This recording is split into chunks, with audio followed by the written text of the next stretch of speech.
Breaking News, Jurnal Pemburu. Kota Waringin Timur, Kalimantan Tengah, 29 Maret 2026. Konflik lahan perkebunan kelapa sawit seluas kurang lebih 1.800 hektar di Desa Bagendang Tengah, Kecamatan Mentaya Hilir Utara, kembali memanas dan memicu keresahan luas di tengah masyarakat.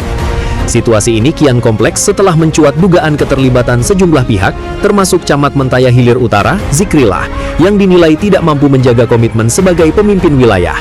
Bahkan, ia disebut-sebut oleh berbagai pihak sebagai figur sentral dalam dinamika konflik yang terjadi, sehingga kepercayaan masyarakat terhadap kepemimpinan di tingkat kecamatan semakin menurun.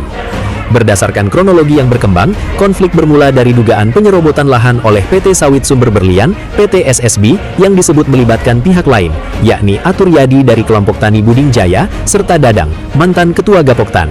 Keduanya diduga melakukan klaim sepihak atas lahan tersebut dan menjalin transaksi dengan perusahaan tanpa persetujuan ratusan anggota kelompok Tani Bagendang Raya yang selama 5 tahun terakhir mengelola dan menguasai lahan tersebut. Akibat tindakan tersebut, ketegangan di lapangan tak terhindarkan.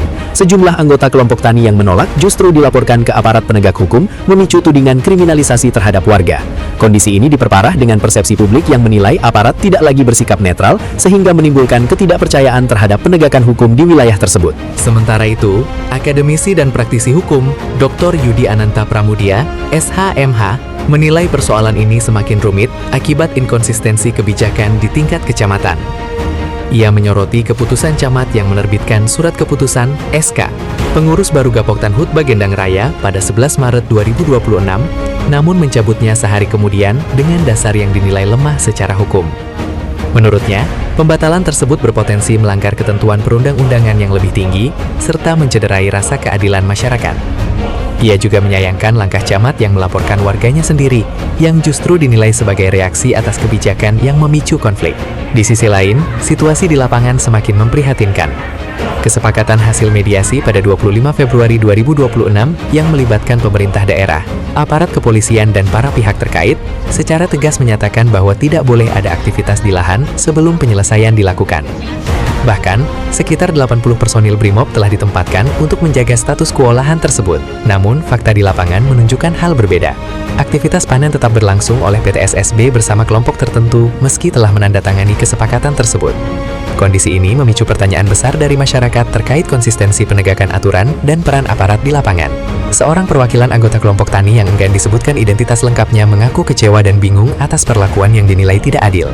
Ia menyebut kelompoknya yang merasa memiliki hak atas lahan justru dilarang mendekat, sementara pihak lain tetap bebas beraktivitas. Kalau hukum sudah tidak berpihak pada keadilan, kami harus mengadu kemana lagi, ujarnya.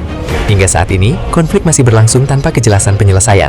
Masyarakat berharap adanya tindakan tegas dan transparan dari pemerintah serta aparat penegak hukum agar persoalan ini tidak semakin meluas dan menimbulkan dampak sosial yang lebih besar. Demikian laporan Breaking News Jurnal Pemburu edisi kali ini. Jangan lupa like, komen, dan subscribe agar tidak ketinggalan berita terbaru seputar keadilan dan kepedulian sosial dari seluruh Nusantara. Tim Jurnal Pemburu melaporkan dari Sampit, Kalimantan Tengah.